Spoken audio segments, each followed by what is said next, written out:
I left, took my girls. We are in a hotel. To just set the record straight, we were not in danger. It was just best that we left. I feel so empty. I've never felt like this in my life. I don't feel like myself. I don't even remember what it feels like to be happy. I just feel like I'm failing so much as a mom. My life is so hard. But it just makes me sad.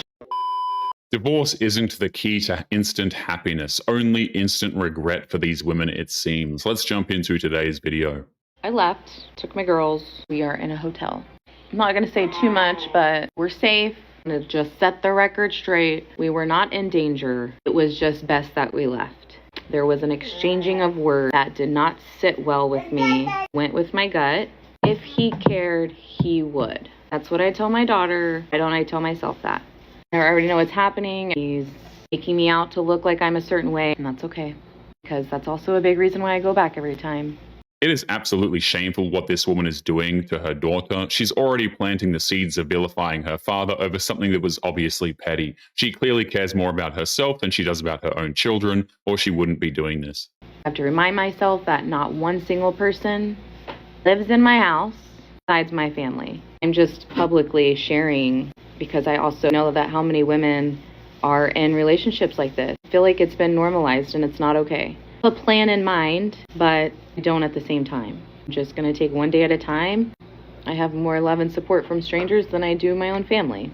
That is sad, but it's okay. I cannot wait to come out on top and do this. I'm trying to make myself believe that everything's going to be okay. But really, in reality, I don't feel like that. Everything's going to be okay. What's really messed up about this is how she doesn't have a plan, and yet that didn't stop her from taking her daughter with her. That was a selfish thing to do, and it's obvious that she sees her own child more like a possession than she does her own flesh and blood. I am like literally not okay. And I haven't been okay for a long time. I feel so empty. I've never felt like this in my life. The only thing that keeps me going is my baby. The pain is unbearable. I feel disassociated. We see this all the time with a lot of modern wives. They will break up their families and burn every possible bridge, thinking that it's somehow going to bring them a life of pure happiness. And then they turn around later on and then they cry on the internet about how hard their lives are. From everything and everyone, I don't feel like myself. I don't even remember what it feels like to be happy. I don't remember what it feels like to not fake being okay. Mommy loves you so much. And one day we're gonna be together and we're gonna be so happy. Mommy won't be sad. The children of these disasters are the real victims. She keeps using her child for sympathy, but her kid is the one who's trying to navigate the mess that her mother made. Her daughter is too young to understand what's going on, and it's unfair that she's been thrown into the whole mess. I'm having a hard day today. I'm really missing my baby.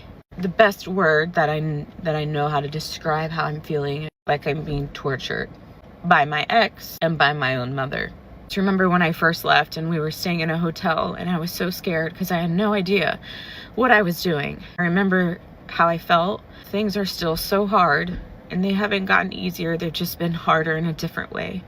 However, I just want to recognize that I'm doing it. Doing what exactly? These women quit their marriages and make even larger messes of their lives, and then they think they deserve a pat on the back for ruining their lives. They want admiration for ruining the lives of everyone around them. It makes no sense.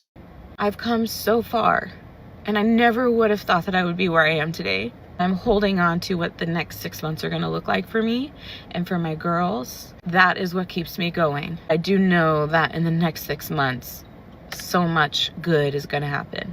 Because so much good has happened already in 6 months.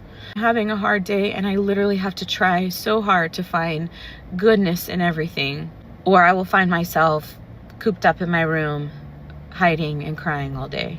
She has nothing to be proud of. All she does is cry in her hotel room and complain on the internet. She thinks of herself as a brave hero, but all she did was walk out on her husband after an argument. That's not brave, that's quite literally the opposite.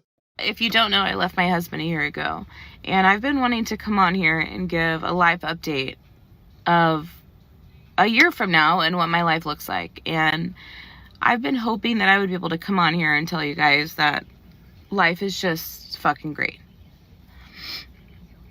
But it's not. It's still really hard. I wanted to have my shit more together. I know that this isn't the truth, but I just feel like I'm failing so much as a mom. The harsh truth is that this woman did fail as a mother, technically. She stripped her children away from their father, all in the name of her own happiness, and now she resorts to crying on TikTok just for the sake of getting internet validation. I would consider that a failure, probably. I know that that's not the truth, you know? But life is so fucking hard. I just got to spend 11.5 hours with my baby, and it was just the most sweetest time. I hate that I feel this way, but I miss my mom so much. I miss my baby. Life is not where I want it to be a year later. If she was only able to spend 11.5 hours with her child, then that should say a lot. Usually mothers get primary custody of their children, and if she gets less than 1 day, that means that the courts deemed her unfit to be the primary parent, which is usually not the case, so something had to be really wrong here. Did you know that flour is a form of medicine? Did you know that it actually heals people? Whatever type of impairment that you're talking about, it actually does make me better. My doctor has said that. I've seen the same doctor for over 20 years. A normal person is right here. I right here. I'm on high alert all the time, okay? Whenever I consume flour, it brings me down to normalcy. If she needs to be smoking that stuff just to be able to function normally, then that's no environment for a child. And the fact that she's trying to justify it with her video just shows how she would rather be in high school than be a good mother to her own child. It brings me down to where I can function. I know that gardening is taboo right now, especially to the older generation. But it is actually healing. And if you know me personally, you can vouch that it does make me a better person. I just have a lot of anxiety. I'm a little stressed the fuck out all the time. I also drink alcohol sometimes. That also impairs people's brains, but doesn't mean I'm choosing that over my kids. I would never do that. Okay, that's it. I just wanted to let you know, Sheila. Okay, I hope you have a good day though, Sheila. Bye-bye. It's interesting how she says that this particular issue was healing, but if that's the case, she wouldn't need it all the time. You don't keep putting bandages over wounds that have fully healed, which means that she's avoiding her problems instead of dealing with them. Hi, can someone please explain to me how you can go to a gas station and buy Delta 9 vapes or little whatever? You can go to a gas station and get this. It's totally legal. How? Please help me make sense.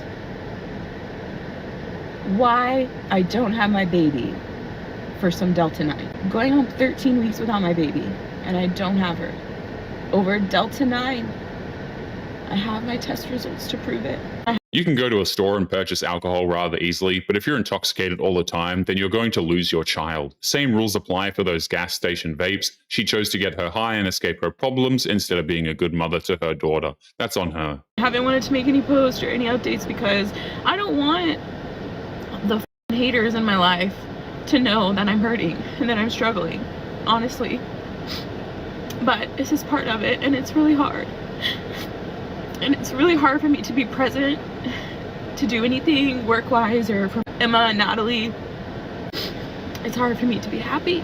It's hard for me to focus. All over some Delta 9. And that's it. If someone could have explained that to me, that would be great. It's crazy how she doesn't want haters to know about her struggles, yet she freely goes online to post videos about how she's struggling because she's taking things instead of taking care of her children. This is a cry for validation, but all she's doing is making herself look worse here. You can't tell I've been crying. I guess maybe because I'm alone, everything is hitting me. The sadness of knowing that I'm not going to be able to talk to my son, my stepson, but I'm confused, but at the same time, I'm just so sure. And I just know that I'm doing the right thing, but it just makes me sad. People that I want to support me the most are not. If a woman gets divorced and the family and friends end up siding with the ex-husband, then you know there's a lot more to the story than this woman is letting on. And if things are that bad, then the fact that her kids aren't with her is probably a good thing. What mommy has to do. I do cry in front of my girls. I'm just trying to limit it. Just trying to be positive and like bring good energy. I feel like if I stay calm and I stay happy for my girls, that it will be calm and happy environment. Respect your thoughts on me. I respect it. But I also want you to know I don't care that you think I'm going crazy. A year from now, my life is going to look so different.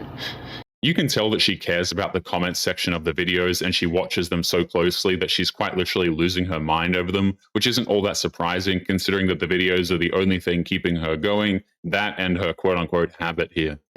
And in order for that to happen, I have to do hard things and I'm gonna have to step out of my comfort zone. And I didn't think I would be doing it alone, but I am. It's okay. It's okay. It's gonna be very rewarding and I'm gonna just be very proud of myself. I can come out on top and show my girls, like, I did it. I needed to get that out. It feels good to cry.